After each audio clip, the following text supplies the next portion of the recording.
Viewers আসসালামু আলাইকুম। তো আজকে আমরা যেটা জানবো সেটা হচ্ছে যে ধানের কাস্তর অবস্থায় বা ধানের কুশি ধানের শীষ বের হচ্ছে এরকম অবস্থায় পটাশ কেন এত গুরুত্বপূর্ণ বা পটাশ কতটুকু কাজে আসে এবং পটাশ ধানের কতটুকু ফলন বৃদ্ধি করে। তো আজকে আমরা সেটাই জানবো। তো বিস্তারিত জানার জন্য ভিডিওটি শেষ পর্যন্ত দেখবেন এবং যারা নতুন ভিউয়ার্স আছেন তারা অবশ্যই আমাদের চ্যানেলটি সাবস্ক্রাইব করে রাখবেন। তো বন্ধুরা, এই যে দেখেন বর্তমান কিন্তু ধানের কাস্তর অবস্থা হঠাৎ দুই একটা করে শীষ বের হচ্ছে। তো এরকম সময় আমরা পটাশ কেন প্রয়োগ করবো বা পটাশ এ সময় কেন এত গুরুত্বপূর্ণ, তো সেটাই জানবো। তো এ সময় আমাদের ধান ক্ষেতটা যেহেতু ধানের শীষ বের হচ্ছে, এরকম সময় যদি আমাদের ধান গাছটা একটু নরম হয়ে যায় বা হালকা নরম হয়ে যায়, তাহলে হবে কি আমাদের ধান খেতে কিন্তু বিভিন্ন রকমের ছত্রাক বা পচনের আক্রমণটা বেশি ঘটবে এবং পাশাপাশি যে মাজরা পোকার আক্রমণটা বেশি ঘটবে। আর এই সময় যদি মাজরা পোকা বা ছত্রাকের আক্রমণ বেশি ঘটে, তাহলে যেহেতু শীষটা আমাদের বের হচ্ছে এই সময় কিন্তু মাজরা পোকাটা দেখবেন যে আপনার শীষের এই জায়গাটা ধরবে, শীষটা কেটে দেবে। এবং যে ছত্রাকটা ঠিক আপনার গাছের এই জায়গায় ধরবে বা এই যে শীষের যে ডগাটা আছে মেন ডগাটা ধরবে। আর ডগাটা ধরলে দেখবেন যে আপনার শীষটা পুরোপুরি সাদা হয়ে আসবে।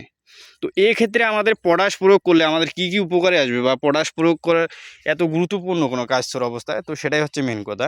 তো বন্ধুরা, এই সময় যদি আমরা পটাশ প্রয়োগ করি, তো আগে ভাবি যে নাইট্রোজেন কেন যদি প্রয়োগ করি, তাহলে হবে কি আমাদের গাছটা কিন্তু সবুজ হয়ে যাবে। সবুজ হলে কিন্তু গাছটা আরও পাতার সংখ্যা বৃদ্ধি পাবে, পাশাপাশি গাছটা দেখবে যে নরম হয়ে যাবে। তো এক্ষেত্রে আমরা যদি পটাশ প্রয়োগ করবো, কোনো পটাশ এত গুরুত্বপূর্ণ কোনো কথা হচ্ছে এটা। তো এই সময় যদি আমরা পটাশ প্রয়োগ করি, তাহলে হবে কি গাছের পাতাগুলো দেখবেন সবুজ বর্ণ থাকবে এবং পাতার সংখ্যা বেশি বৃদ্ধি পাবে না এবং ধান ক্ষেতটা দেখবেন যে ঝকঝকে থাকবে এবং গোড়াটা অনেকটা পরিষ্কার থাকবে। এবং আপনার যে ধানের শীষটা এটা দেখবেন যে সুন্দরভাবে বের হচ্ছে, পাশাপাশি শীষটা অনেকটা ঝকঝকে হবে এবং গাছের যে রোগবালাই ক্ষমতা এটা অনেকটা বেড়ে যাবে। তো পটাশটা কিন্তু আপনাকে গাছটাকে শক্ত করবে, গাছটাকে হেলে পোড়া থেকে রোধ করবে এবং পাশাপাশি আপনার যে শীষটা বের হচ্ছে এটা সুন্দরভাবে বের হতে সাহায্য করবে এবং পরবর্তী যে আপনার ফলনটা হবে, এই যে শীষটা থেকে ধানটা যে হবে দেখবে যে অনেকটা চকচকে বা খসখসের মতো দানা হয়ে আছে। আর যদি এরকম অবস্থায় আপনাদের নাইট্রোজেনের পরিমাণ বেড়ে যায় বা গাছটা আপনার সবুজ থাকে, তাহলে কিন্তু আপনারা দেখবেন যে ধানের অবস্থাটা খারাপ হয়েছে, শীষ অনেক শীষ নষ্ট হয়ে যাচ্ছে বা ছত্রাকের আক্রমণটা ঘটতেছে।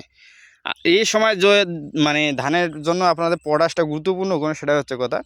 এই সময় আপনার যদি পটাশ প্রয়োগ করেন, তাহলে কিন্তু আপনাদের ধান খেতে মেইন কথা হচ্ছে আপনার গাছগুলোকে শক্ত রাখবে, পাশাপাশি যে খাদ্য যে গ্রহণের সমতাটা সেইটা সুন্দরভাবে সমতাটা ধরে রাখবে। যতটুকু খাদ্য ততটুকুই সেই গাছটা গ্রহণ করতে পারবে এবং আপনার গাছের যে রোগবালাই ক্ষমতা এটা অনেকটা বেড়ে যাবে। তো এই জন্য আর কি আপনাদের যখন কাস্তর অবস্থা বা ধান বের হচ্ছে এরকম অবস্থায় আপনাকে অবশ্যই মানে সব সারের পাশাপাশি আপনাকে পটাশটা প্রয়োগ করতে হবে। পটাশটা প্রয়োগের আরেকটা কাজ হচ্ছে, পটাশ প্রয়োগ করলে আপনার কিন্তু ফলনটা অনেকটা বেড়ে যাবে এবং ধানের যে আপনার যে রঙটা অনেক সুন্দর হবে এবং চকচকে হবে। তো অবশ্যই যাদের জমিতে এরকম কাস্তর অবস্থা বা দু একটা করে ধান বের হওয়ার সময় এসছে, তারা অবশ্যই পটাশটা প্রয়োগ করে দেবেন, তাহলে কিন্তু ফলনটা অনেকটা বৃদ্ধি করতে পারবেন। তো বন্ধুরা, আজকে এই পর্যন্তই। সবাই ভালো থাকবেন। ভিডিওটি ভালো লাগলে অবশ্যই আমাদের চ্যানেলটি সাবস্ক্রাইব করে দেবেন। আসসালামু আলাইকুম।